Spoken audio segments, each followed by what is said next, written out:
is New York Times columnist for the .Earth blog, Andrew Revkin. Andrew is a fellow for environmental understanding at Pace University, and he is coming to us from Washington, D.C. Andrew, welcome inside the War Room.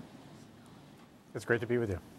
All right, so you have reported on methods being developed to actually make fracking safer, and one of them is a way to track fracking chemicals. Can you just, in real people's language, tell us how that would work?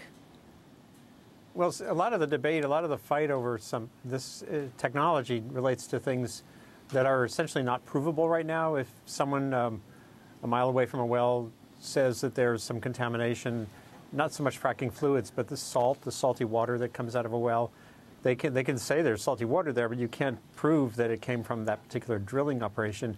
But I just was writing the other day about a couple of new technologies that are being developed, one by some former Duke University students and another at Rice University, where essentially you'll have a fingerprinting process. So every well could have its fluids that come out of it tagged with a molecular tag that could then be, as just like a little label or like the barcode.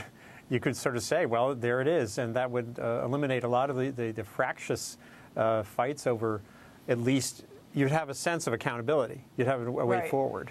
And then on other things, a month or so ago in the blog, I wrote about simple infrared cameras can detect the gas emissions. Methane, natural gas, is not visible. And unlike other kinds of pollution of the air, so with the right kind of camera, and these are not expensive, anyone, including a non-government, an environmental group, can point to emissions and say, hey, there's a problem here, and then it's up to government to push forward. So there are ways forward. It's like so much of the debate was about banning it, or this kind of he says, she says fight between industry and environmentalists, when in fact innovators are getting into the mix now and showing that there are potentially ways forward.